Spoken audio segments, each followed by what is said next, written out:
All right, good afternoon, everyone, and welcome to our February bizval webinar. Firstly, thanks to everyone who's joined us. It's one of those tricky times, and as I say, there's with stage 6 load shedding, it's always a challenge getting people on at midday. But thanks to those of you who are here, and I'm sure there'll be many more that join us as we go during the session. I'm Graham Stephen, the CEO and co-founder of bizval, and once again, I'm joined by my co-founder, the elusive finance ghost. Today we have two very special guests with us. We've got Matt Smith from Clever Profits, Andreas, let me get the pronunciation right, Sangarakis from STDB Attorneys. And it'll be a part one of a two-part series where we unpack what happens when there's a deal on the table. You've had an offer, and now what? So before we get started, firstly, just to welcome everybody who's here. I think we've got attendees from about 16 different countries today, so thanks everyone who's made the effort and the time to be here.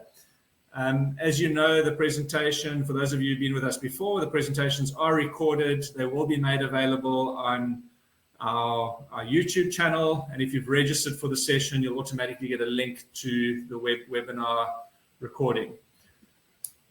So some quick housekeeping. There'll be a formal presentation of about 20-25 minutes. That will be followed by a usual Q&A section at the end.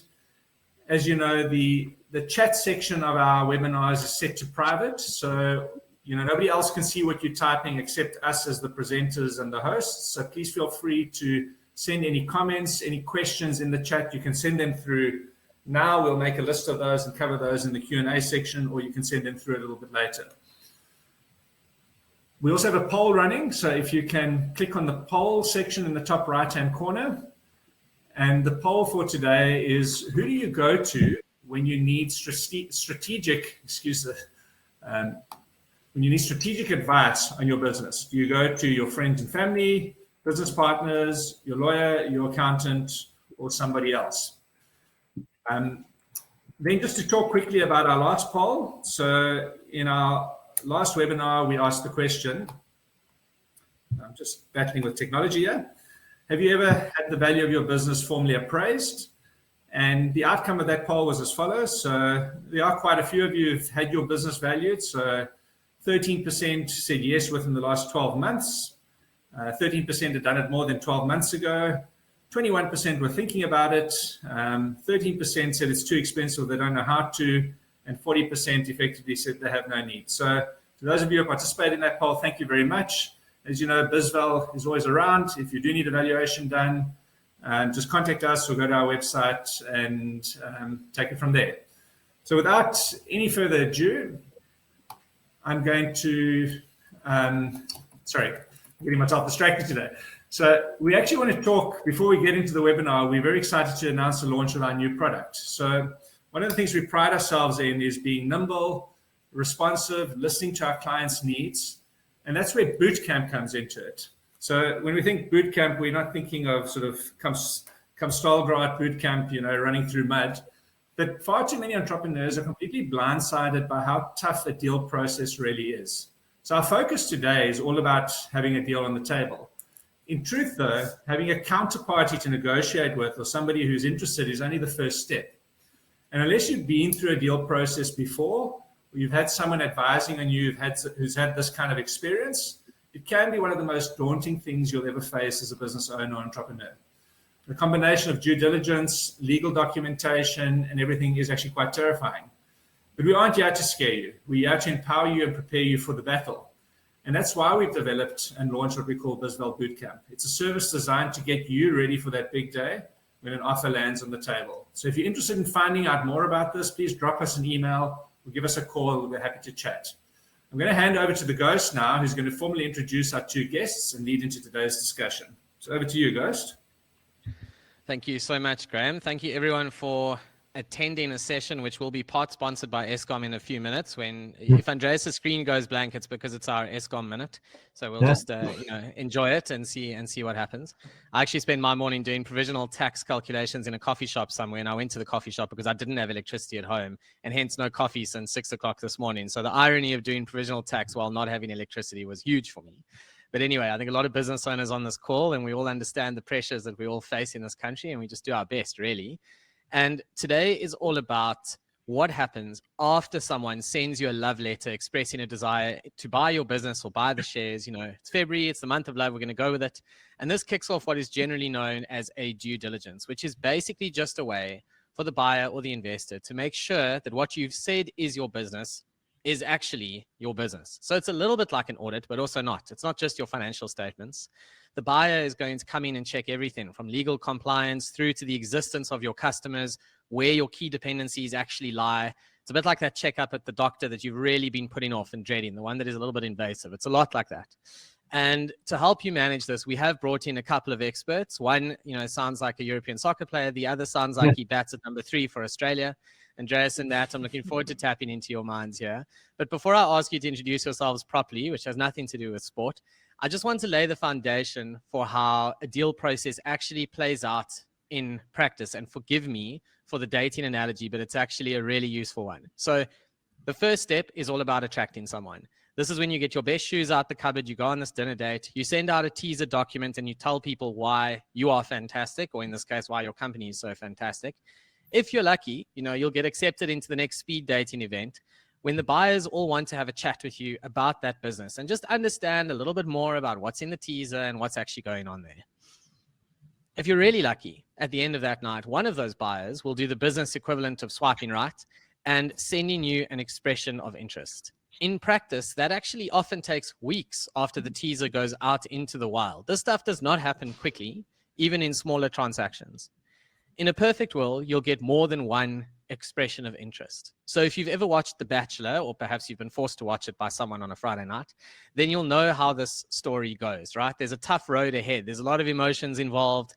There are many potential suitors all fighting for your love. Some of them at this point will ask you for an exclusivity to get everyone else out the door. This is tricky stuff. Now, once you've figured out, or once they've figured out that you are both cute and available, the real work actually begins. The second date, the third date, the fifth date, the 10th date, meeting the family. This is the due diligence phase. Now they find out about that smoking habit you never told anyone about and the dodgy aunt you only bring out at Christmas. If you have your explanations ready for this stuff, it becomes a lot easier. If you're honest about them up front, you also diffuse so many of the issues down the line. And this due diligence phase is where things go wrong in transactions. This dating analogy isn't just for fun. It's something that most of us would have been through in some form or another, and it helps you understand how this really works. The emotions are not that different. A business relationship where a lot of money is about to change hands is not that different to a marriage. And if it goes wrong, it's a lot like a divorce, which is not fun. So the due diligence is critical. And once that's done, then it's time to crack open the champagne, organize the flowers for the wedding, get the deal done. Love is a battlefield, so is a deal. I've been through them myself. I will tell you that much, as will our guests today. And I hope that gives you some idea of just how difficult this process is, from when someone gives you an offer letter or even an expression of interest that says, hey, I'm keen to buy shares or I'm keen to invest in your business. That is really only the start of this journey. And our view is that getting the right people to help you right up front is the way to go. And we're not just saying that because of who's on the call with us today, or the turkey voting for Christmas here. This is the reality. I've seen so many entrepreneurs try too hard to do this by themselves, and they come unstuck because you don't know what you don't know. And the idea today is to help you realize just how complicated this stuff actually is. So I'm going to stop now. I'm going to allow our guests to know what they're talking about, unlike me just making jokes here, to introduce themselves. Andreas, I'm going to start with you. We'll go in alphabetical order here. And I think maybe just a quick intro of who you are, a little bit about STBB. Sure. Thanks, guys. Just on the football comment, back in my younger days, when I used to play, it was referred to as poetry in motion. But that's got nothing to do with this presentation. Good afternoon, everyone. My name is Andreas Tsangarakis. I'm a director and corporate attorney at STBB. STBB is a national full-service law firm with 12 offices across the country. I specialize in M&A transactions, and I regularly advise startups, VCs, and private equity companies in their ventures. As a M&A specialist, I've advised clients on a wide range of transactions, including asset purchases, share purchases, and due diligences. In particular, I have significant experience in corporate governance and regulatory compliance-related matters. I'm very excited to be here today. I believe that legal consideration in the offer process and the implementation of that is absolutely critical. I'm looking forward to sharing my insights with you all and welcoming any questions from the floor. And thanks very much to our host, bizval. Thanks, Andreas. I've actually used Andreas for some of my legal stuff, so I can give him a very personal recommendation. Matt, we haven't worked together, but you do have a very cool looking podcast studio there, and that gives you all the credibility for me. So I think over to you for an intro about yourself and Clever Profits. Thanks, Ghost. Thanks everyone for joining today, and thanks bizval for letting myself and Andreas join. Andreas and I actually go back quite a long way. We've worked on many a deal, maybe too many deals together. So my name is Matt Smith. I work for a US-based company called Clever Profits. I am based out of Cape Town, South Africa.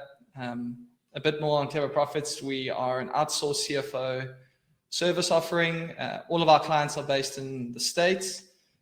So despite half of our team sitting here in South Africa, we only service America and a bit of Canada. I was brought in about 2 years ago to head up our newly created advisory division, where we assist with all things corporate finance, ranging from valuations through to deal facilitation. I'm a chartered accountant by qualification. I've spent a year in academia, which is an area I'm really passionate about. Look forward to returning to one day. And I've spent the last 5 years in advisory, initially specializing in tax advisory, and that's where Andreas and myself and Graham for a while connected on a few transactions together. But over the last sort of 2 to 3 years, moved more into the corporate finance space. Fantastic. So we've got lots and lots of skills on the call today. So to the audience, obviously these sessions are always interactive. So we've got some questions that we've put together that we'll be putting to the panel, obviously pre-prepared, but send through your questions in the chat. It's the usual story. And, take advantage of this. You've basically got two very, very experienced people here, and you can ask me something if you feel like a silly answer. And I think there's a lot to learn today. So let's get straight into it. Andreas or Matt, I don't know which one of you wants to take this first, but in your deal experience, do founders actually go in with their eyes open? Do they understand the deal process when they embark on this? Do they know what's coming their way? Do they understand what a due diligence is? Matt, maybe let's start with you. What's your experience been? Yeah, I think it largely depends on whether a founder has been involved in a transaction before, but I'm going to assume not. And I would then say that chances are they don't really understand the deal process. It's much like starting a business and saying that you know how to do taxes.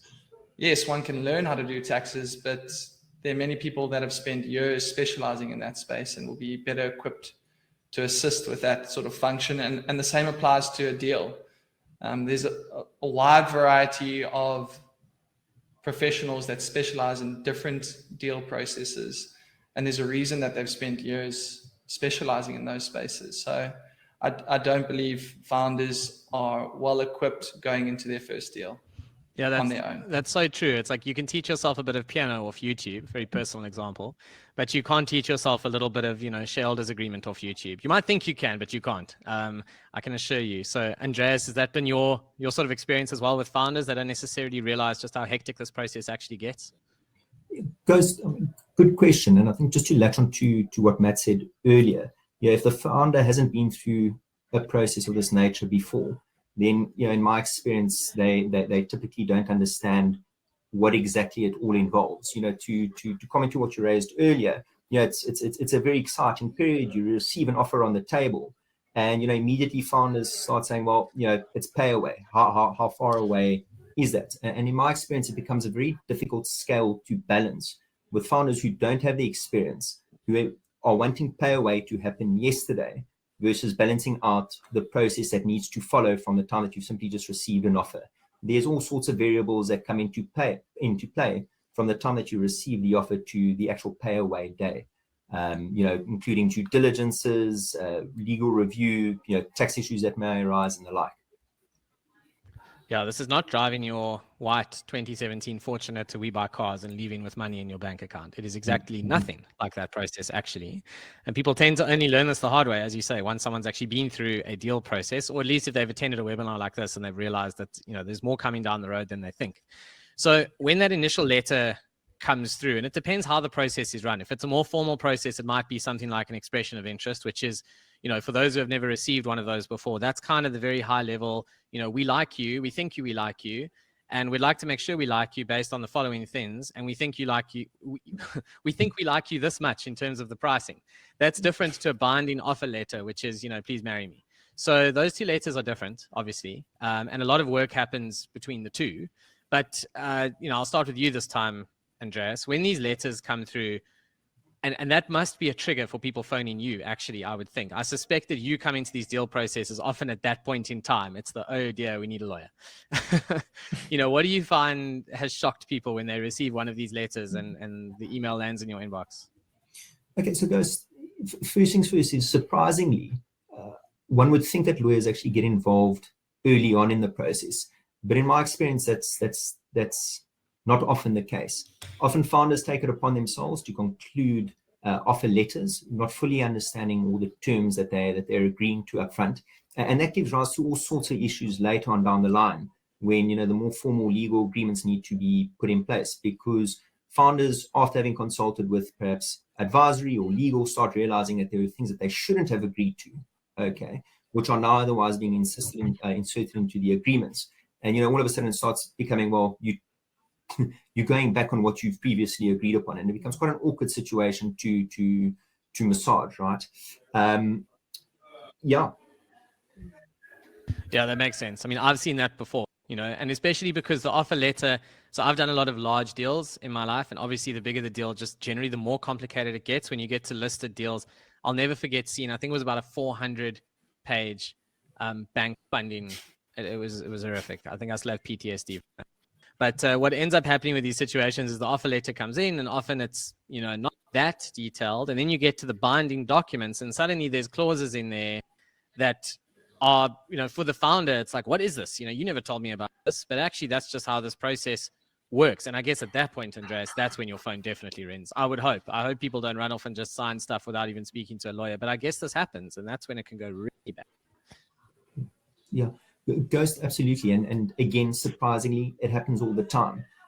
Often lawyers are the last people in line who people would like to pay.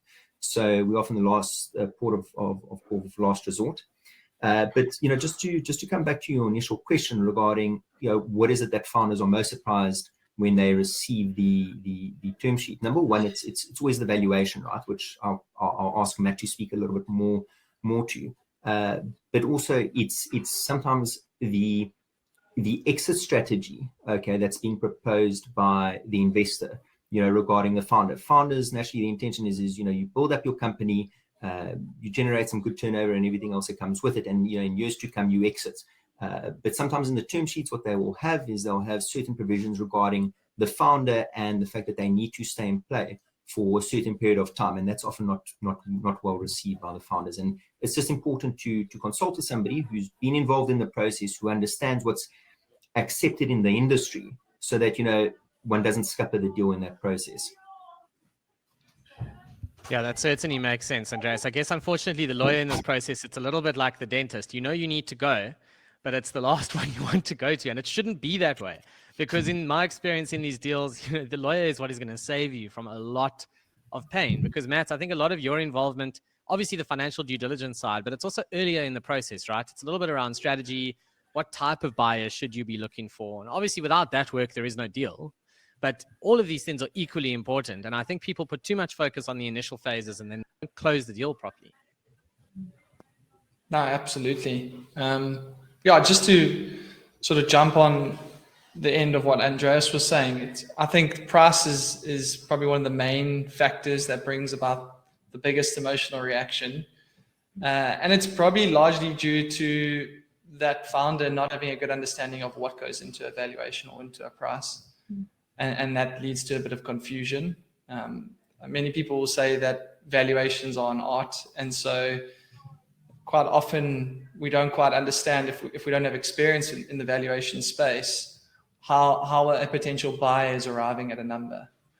I also think another thing that jumps to mind when it comes to offer letters is quite often the buyer will put in place some indicative terms around the payment of that purchase price.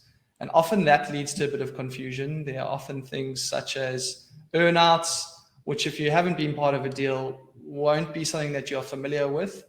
And I've also worked on a number of deals where the price looks really exciting, but the actual method of payment is less exciting. And it could include things like I've already mentioned, earnouts or share swaps, which, you think you're getting 20 million Rand for your shares, but in reality, you're getting 15 million Rand in somebody else's company, which at that point in time, we're not sure if that 15 million Rand is real or not. Yeah. So those are the sort of things that really jump to mind when an offer letter hits the table, and I think can cause a bit of a surprise or an emotional reaction.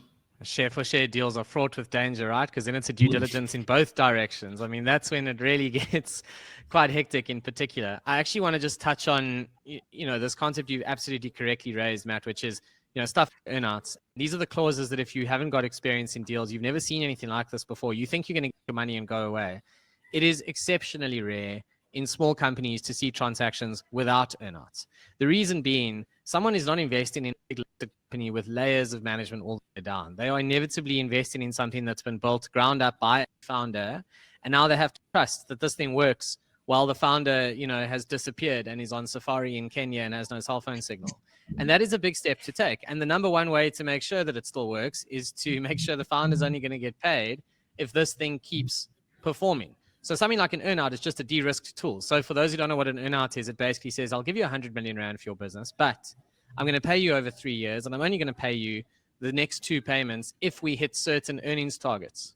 Now, I've heard horror stories of people selling to a listed company, and then the listed company transfer prices enormous head office costs into that company, and then it misses the earnings targets, and they never get paid. And the reason they got caught out by that is, one, because the listed company is unethical, but don't assume people are ethical. That's why we have lawyers in this world, is because you need to protect yourself, not because of goodwill. This is not baking cupcakes on a Sunday. What happened was that person never protected himself by actually having a clause in there that says, yes, I'm happy to warrant the earnings, excluding any head office allocations. And this is the kind of stuff you've got no chance of picking up unless you've got experience. Andreas, Matt, I don't know if you'd agree with that.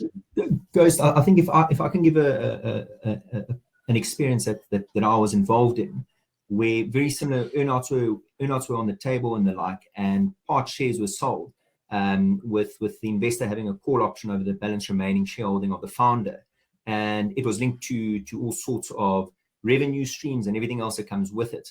And what happened was the particular company, it was an airline business. Okay. And it happened to fall over the COVID period, during which the remaining shares of the founder could be purchased. And that founder lost his shareholding for nothing. Okay. Not less than 12 months before that, he had sold out for an absolute fortune.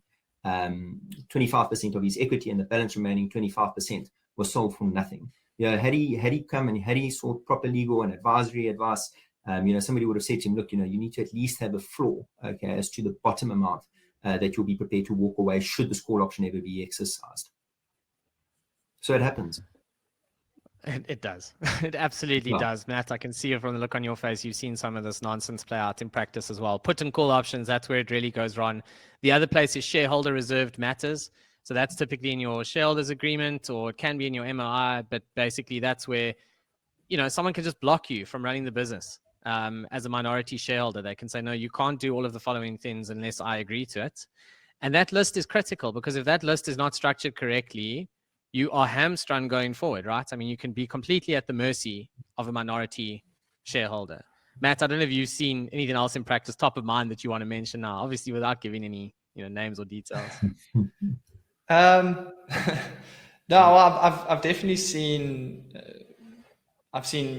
many transactions where people don't have a good understanding of how they're being paid, and it has led to tears in some cases, where like I mentioned, the purchase price that's on the offer letter sounds really exciting, but the type of investor that's come in is probably more of an active investor than a silent one.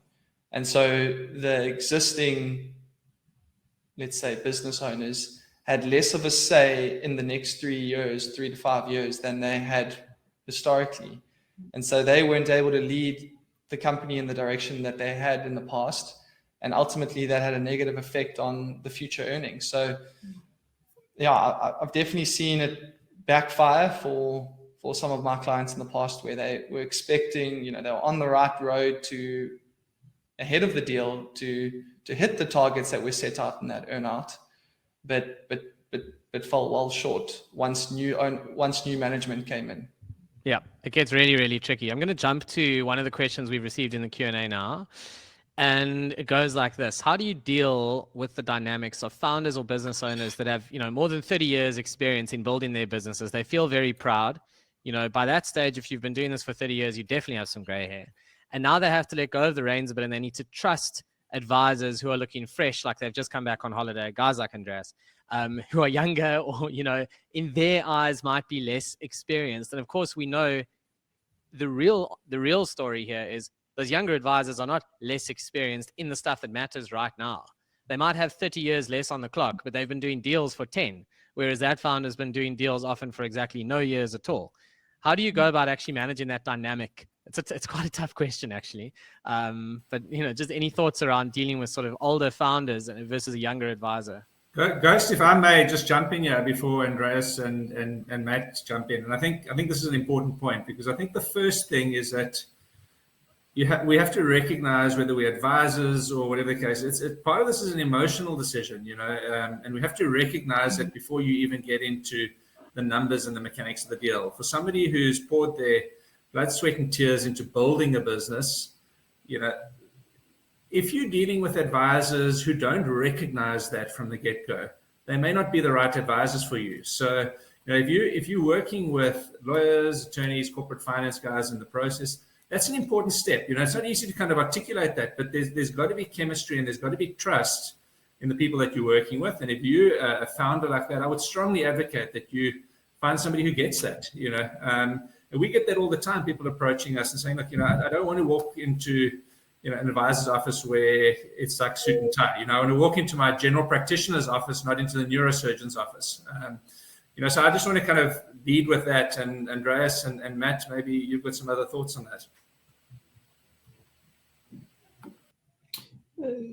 Thanks, Graham. And Ghost, yeah, it's a tough question to answer, right? I think I can relate it to something that actually came across my desk this morning, where I was asked by somebody to classic scenario, populate a suite of documents, that they can just simply use for their acquisitions going forward. They don't want to incur further legal costs each and every time. They just simply want to chuck in some names and go ahead. And, as I always say to people, each and every single acquisition, it's bespoke. Okay. You've got to tailor it to the particular facts of that matter. But what happened was clients had sort of said to me that there's a very seasoned director in this particular company who's done many deals. He's used his own suite of documents, and he didn't really want to use the ones that we had populated. He hadn't had sight of them. He was just quite steadfast in his ways, and it becomes a very fine scale that you've got to balance. And what I did is to make sure that person still felt included in the process. Okay. And I've picked up the phone, given them a call, said, look, I've put something together. Let's see if it works or it doesn't work.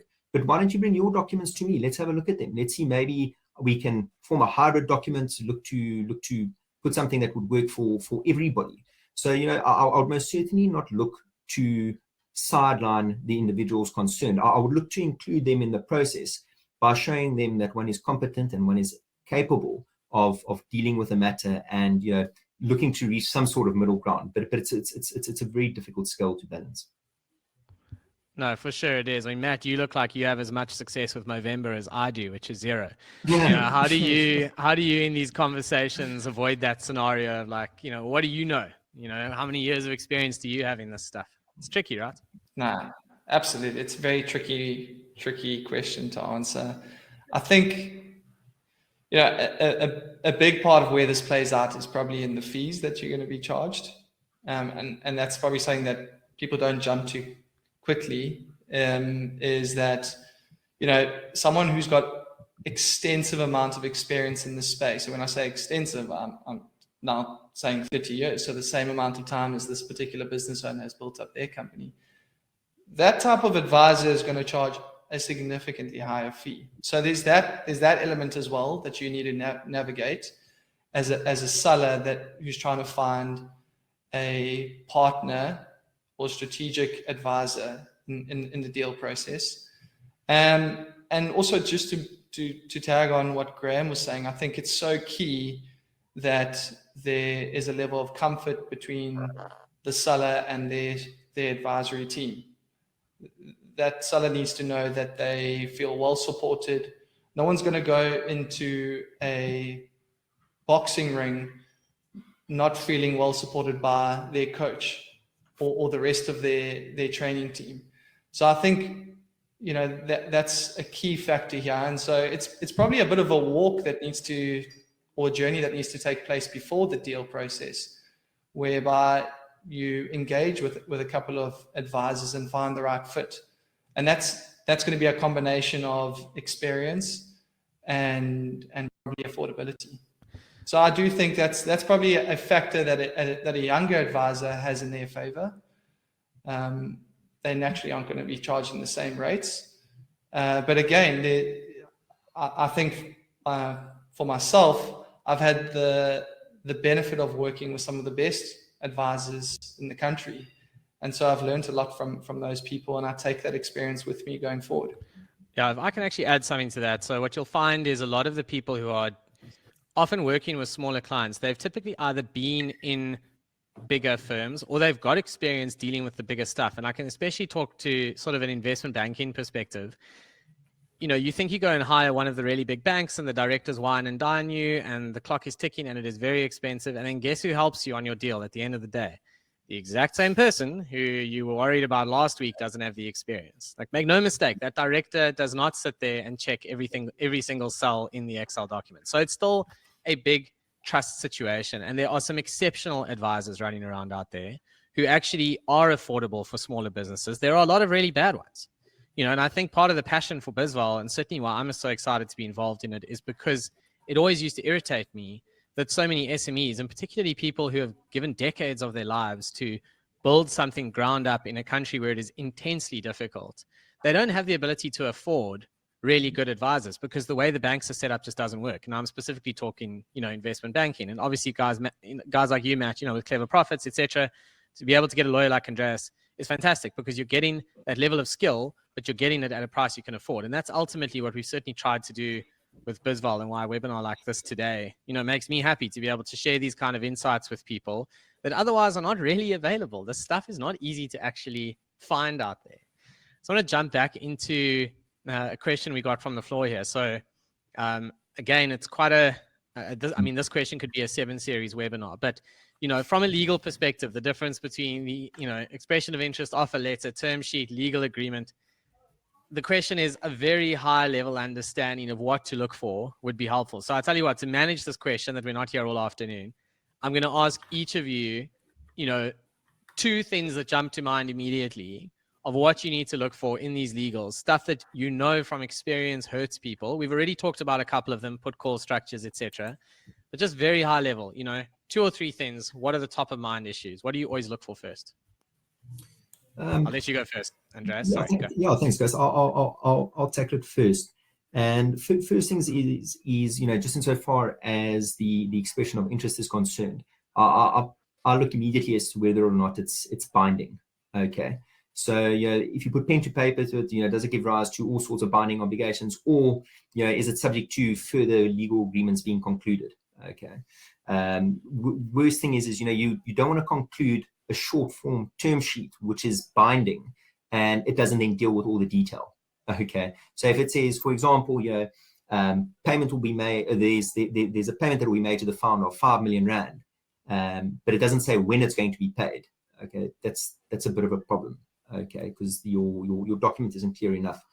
Then just insofar as the legal agreements are concerned, my experience is typically any investor who comes on board, they want indemnities and warranties, and more often than not, that's something that can potentially scupper the deal. So I'm talking about a situation where you've had a term sheet in play, it's set out all the key material terms, and in the term sheet there's a provision that will say, look, you know, this entire transaction is subject to the conclusion of comprehensive legal agreements to follow.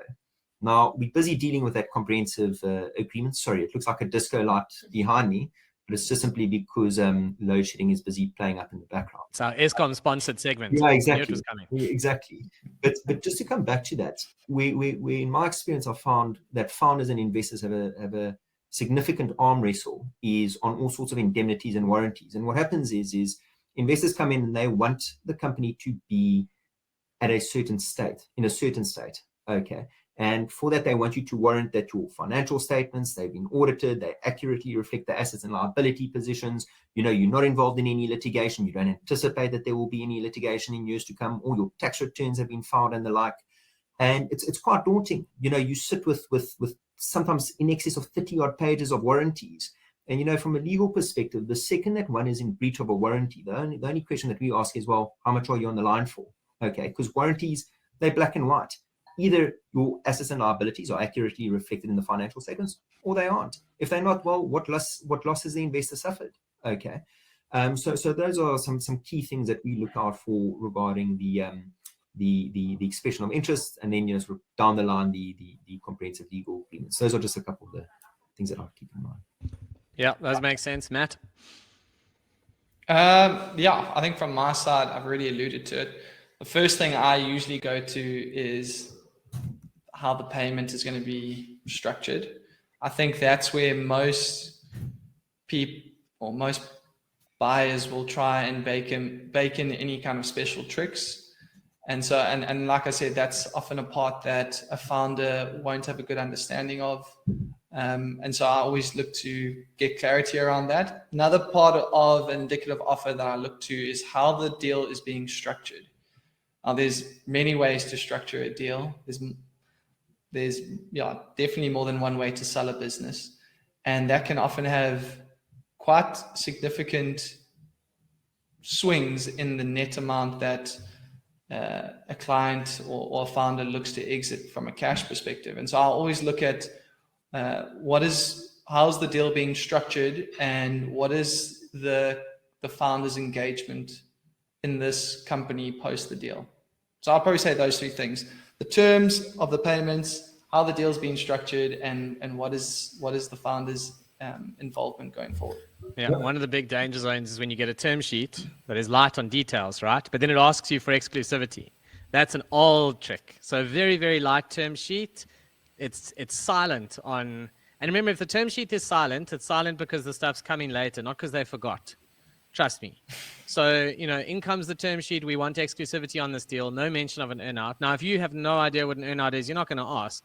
If you had a proper advisor, your first reply is going to be, hi, great term sheet, and you're missing the following, bum, bum, bum, bum, bum. You know, what are your thoughts on that before we even remotely discuss an exclusivity? And this is the danger zone. Sorry, Graham, I think I interrupted you. Yeah, guys, I mean, just a couple of things I just want to maybe add in here. One is that, kind of linked to this, but a deal process, particularly as a founder, if somebody who's running in the business, it can be quite a distraction from actually running the business itself, you know. So I think that's also something just to kind of factor in. You take yourself out the business for a month or 2 or 3 or 4, or up to even 12 months for a deal to take place. And you invest a lot of time and energy in doing that. So one of the other things just to look at is what happens if the deal fails. You know, you're going to incur a huge amount of cost and time and energy in trying to make the deal happen. So, you know, I'm sure Andreas will also chip in here, but I mean, you know, what happens if the thing falls through? It's a bit like when you're buying a house, there'll be all these clauses like, you know, subject to, and what happens, you know, do you still have to pay something, or do they pay your attorney's fees or whatever for that period? So those are just things to look out for. And then also, Matt probably touched on it in the detail, but you know, a lot of founders also forget about the tax implications. Certainly in South Africa, the rest of the world, you know, has different tax laws, but things like capital gains tax and that sort of thing is just something to upfront be aware of. You know, you sometimes think you're going to get, you know, 20 million rand out, but after tax, it's only 15, you know, so it might seem obvious to people like us around the table who do this all the time, but yeah, those are things that, you know, and where the structuring of the deal can make a difference. That's where the likes of the tax advisors and that kind of earn their keep, in that they can legitimately and legally structure things in such a way that you can optimize your tax payments. You know, so yeah, I just wanted to add that. Guys, can I add one more thing? Yeah, go for it. Sure. So the other thing is, just considering the term sheet and everything else that comes with it, is I often find, particularly with founders, is they're very focused on the here and the now. Okay. So how's this deal being structured? When do I get my money? How am I going to get paid? So on and so forth. But it's not just about the here and the now. You've also got to forecast a little bit into the future. Okay. And what I mean by that, and Ghost, you touched on it earlier, is what is the relationship between the founder and the investors going to be going forward? Okay. You need to take that into consideration. How's your corporate governance structure going to be set up? Are you going to be completely handcuffed in decision makings in the very company that you founded? Okay. For founders who haven't experienced VC companies, I mean, when they arrive and they take up their 20% equity, okay, they handcuff you completely. Okay. You can't make certain board decisions or material shareholder decisions without their consent. And you need to make the commercial decision, as to whether or not that's something that you are prepared to live with in your company, that you are really at the beck and call of a minority investor, particularly with the VCs. And one often, just as I say, I often find founders tend to lose sight of the relationship going forward.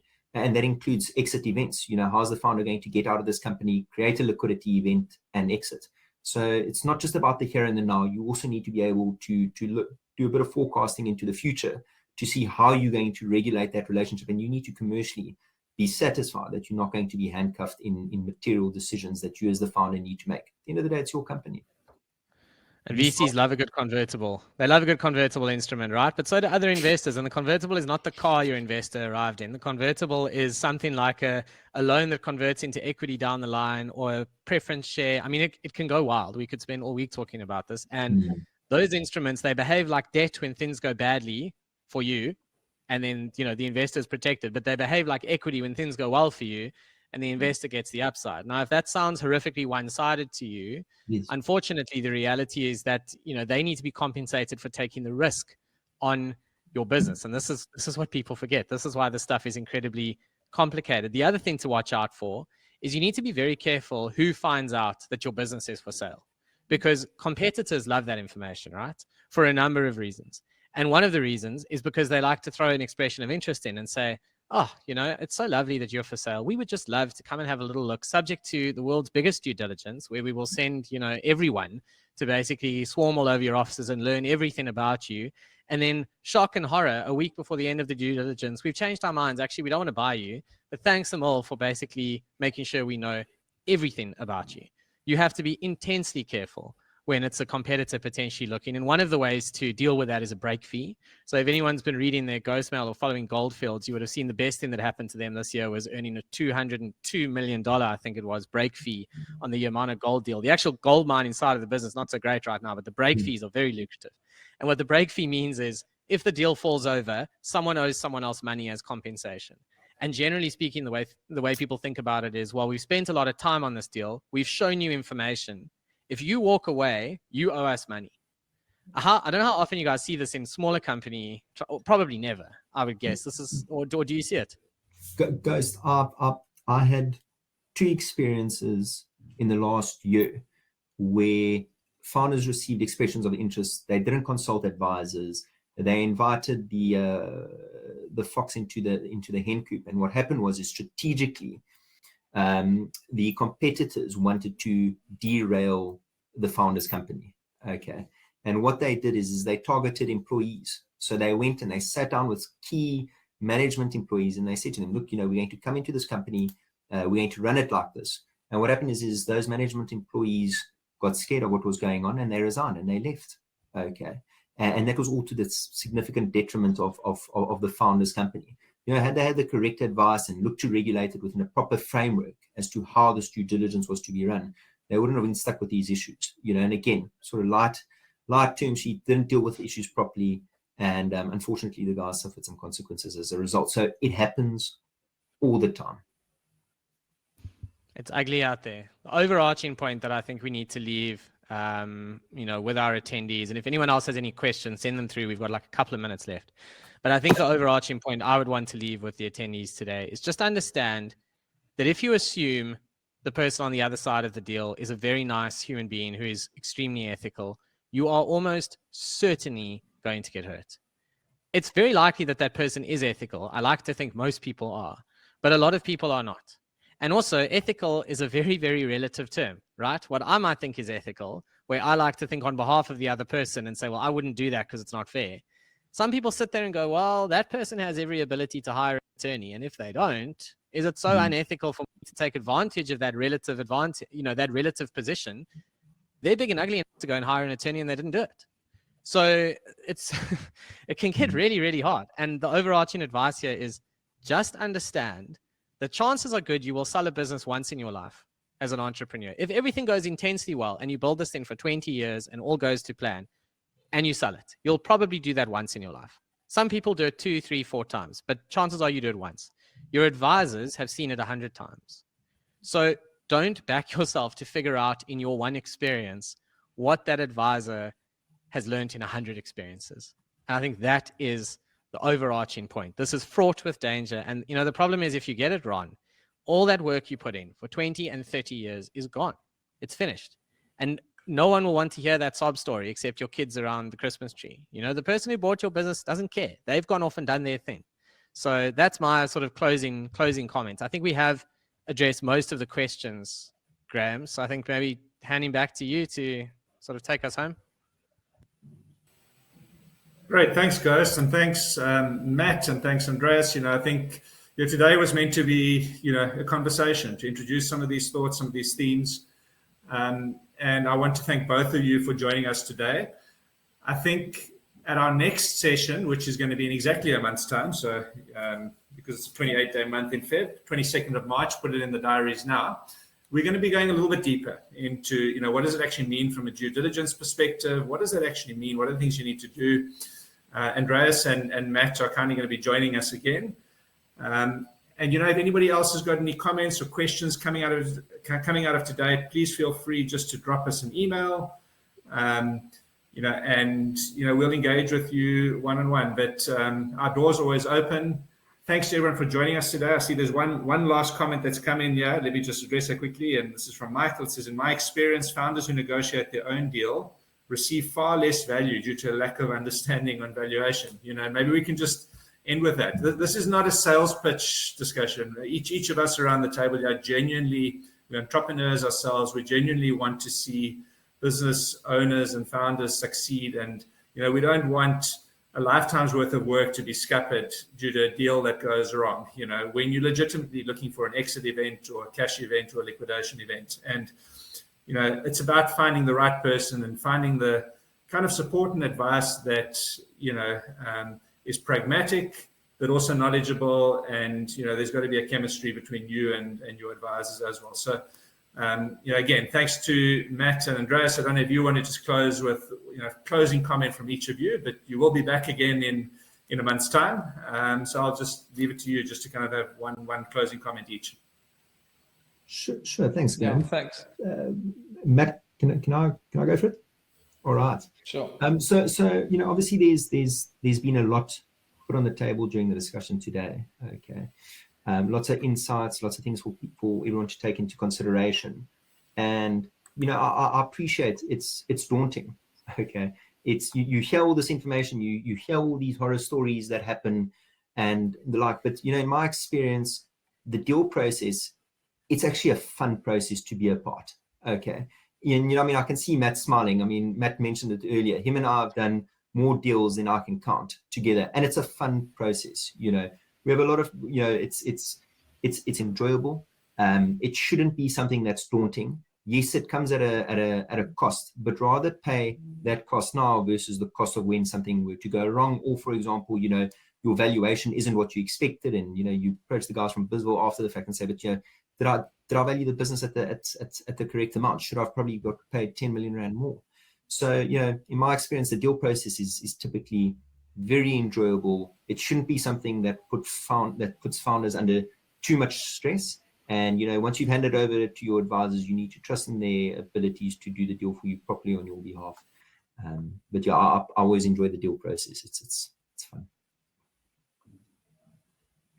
Yeah, I think just in closing from my side, and I think Michael raised the comment on valuations. I think also the way a deal is structured can have a massive impact on what a seller takes away from the table. So I think don't discount reaching out to someone who can advise on the actual structure of the deal.